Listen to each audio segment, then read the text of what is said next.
வணக்கம் மக்களே, இன்னைக்கு சப்பாத்தியும் முட்டை மசாலா தாங்க பண்ண போகிறேன். நல்லா சுல்லுன்னு சூப்பராக இருக்கும். என் ஸ்டைலில் எப்படி பண்ணலான்னு பார்க்கலாம் வாங்க. முதல்ல 6 முட்டையை உடச்சி ஊற்றிக்கிங்க இந்த முட்டை மசாலாவுக்கு.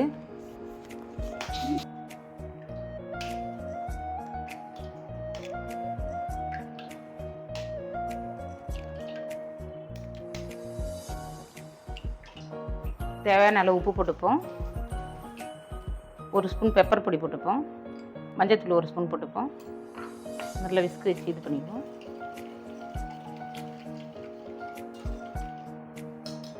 அவ்வளோதான், அடிச்சாச்சுங்க. குக்கரில் 1 சொம்பு தண்ணி ஊற்றிப்போங்க. 1 சொம்பு தண்ணி ஊற்றிருக்கேன். இந்த குக்கர் இந்த பாத்திரம் வந்து இதுக்குள்ளே வைக்கிறதுக்கு, அதனால் இது கொஞ்சம் தண்ணி ஊற்றி வச்சுருவோம். இதில் கொஞ்சோண்டு எண்ணெய் போட்டுக்கோங்க.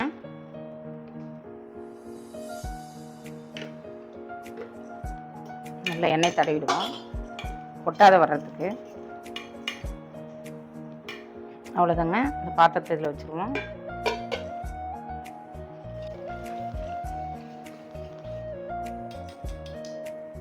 இந்த முட்டையை இதில் ஊற்றிடலாங்க.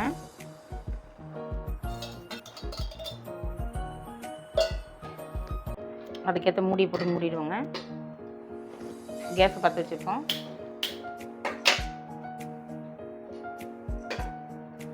அவ்வளோதான், அடுப்பில் போட்டாச்சுங்க. இது நல்லா வெந்துட்டு இருக்கட்டும். விசில் போட வேணாம், குக்கர் மூடி மட்டும் போட்டு மூடிடுவோம். அது ஒரு 10 நிமிஷம் வேகட்டுங்க. இப்போ நம்ம சப்பாத்திக்கு மாவு பிசைஞ்சிப்போம். அவங்கவுங்க வீட்டுக்கு தேவையான மாதிரி போட்டுக்கோங்க. எங்கள் வீட்டுக்கு 4 டம்ளர் கரெக்டாக இருக்கும். 4 டம்ளருக்கு 16 சப்பாத்தி வருங்க. ஆளுக்கு 4 சப்பாத்தி. மாவுக்கு தேவையான உப்பு போட்டுப்போங்க.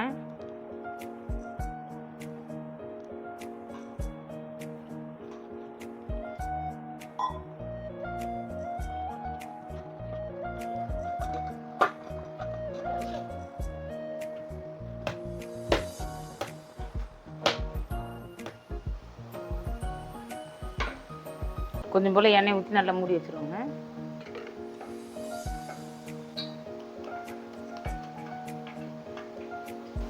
ஒரு அரை ஹவர் ஊறட்டும். கேஸ் ஆஃப் பண்ணிடலாம். திறந்து பார்க்கணும் இப்படி வெந்திருக்குன்னிட்டு.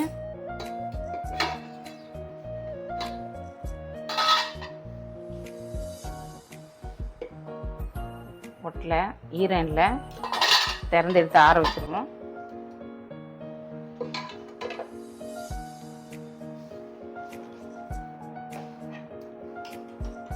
அப்படியே அமுந்துச்சு பத்தியா.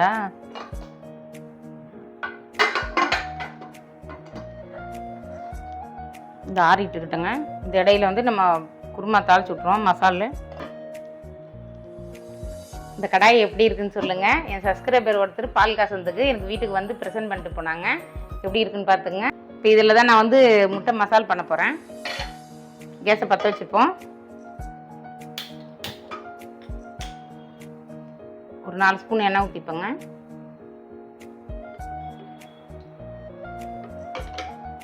சோம்பு 1 ஸ்பூன் போட்டுப்போம். ஒரு பெரிய வெங்காயம் ஒரு 3 வெங்காயம் கட் பண்ணி வச்சுருக்கோங்க. அதை எடுத்து போட்டுப்போம். ஒரு 3 பச்சை மிளகாங்க.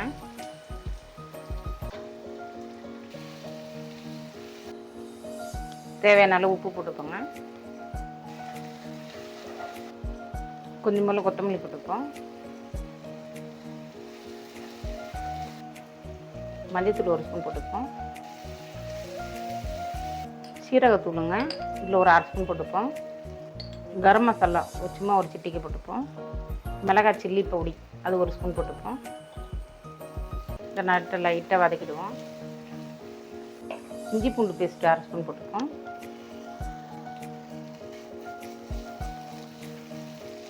அவ்வளோதாங்க, நல்லா வதங்கிடுச்சு. ஒரு 4 பெரிய தக்காளியை நல்லா அரைச்சி வச்சுருக்கேன். அந்த விழுதை இதில் ஊற்றிடுவோம்.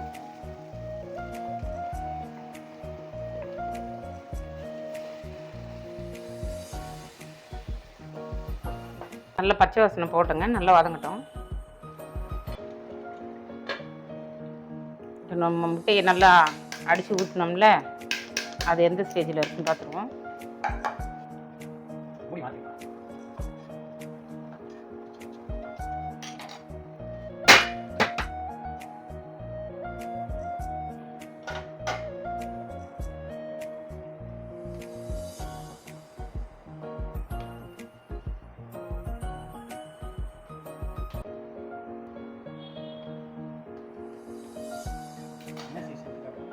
பாருங்க நல்லா பன்னீர் மாதிரி கட் பண்ணியிருக்கேன். பாருங்க நல்லா புசு புசுன்னு இருக்குது, சூப்பராக.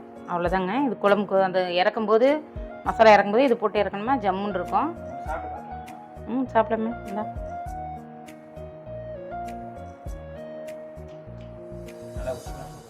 சூப்பராக இருக்குல்ல.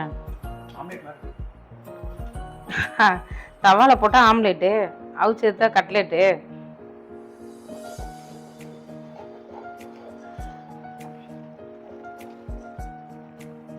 இந்த ஸ்டேஜில் ஒரு 4 ஸ்பூன் தயிர் அதை இதில் ஊற்றிடுவோம்.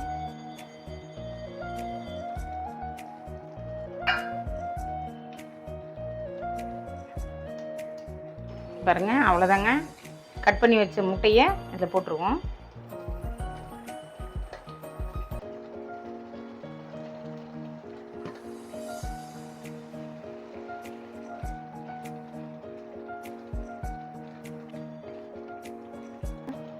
கொத்தமல்லி நல்லா தூவி விட்டு இறக்கிடுவோம்.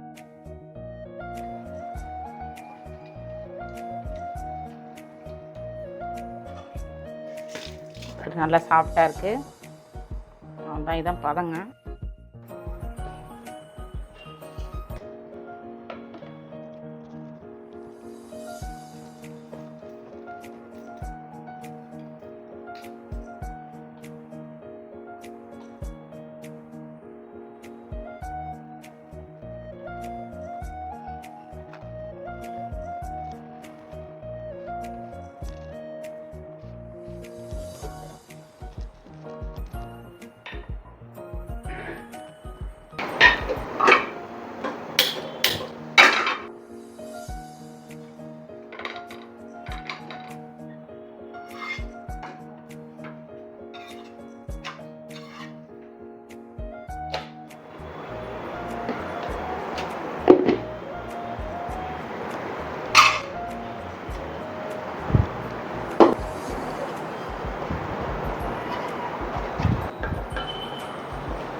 அவ்வளோதாங்க. சப்பாத்தியும் முட்டை மசாலா ரெடி ஆயிடுச்சு.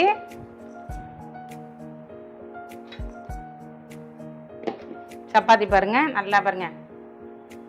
சும்மா அப்படி சுண்ட உரல்ல பிச்சா கூட சப்பாத்தி பிச்சுக்கணுங்க, அந்த மாதிரி இருக்கும்.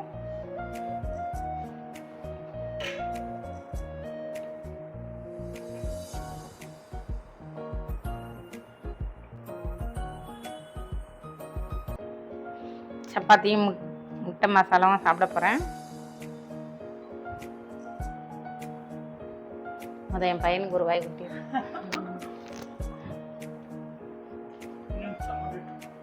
ரெண்டே விரல பிச்சணும், ஒரு விரல் தாங்க. பாருங்க எப்படி இப்போ லேயராக வந்து பாரு. வெறும் தண்ணியும் உப்பு மட்டும் தாங்க போட்டு பிசைஞ்சேன். எண்ணெய் ஒரு சொட்டு கூட கிடையாது அந்த சப்பாத்தியில்.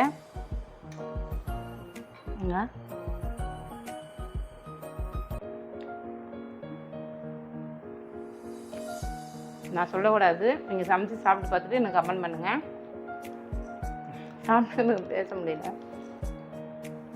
செம்மையாக இருக்குங்க. இது வந்து முட்டைனே யாரும் கண்டுபிடிக்க முடியாது. இங்கே பாருங்கள், பன்னீர் மாதிரி இருக்கும், ஆனால் செம்ம டேஸ்ட்டாக இருக்கும். இந்த சப்பாத்திக்கு இந்த முட்டை மசாலுக்கும் ஜம்முன் இருக்கும். உங்கள் வீட்டில் சமைச்சு சாப்பிட்டு பார்த்துட்டு எனக்கு கமெண்ட் பண்ணுங்கள்.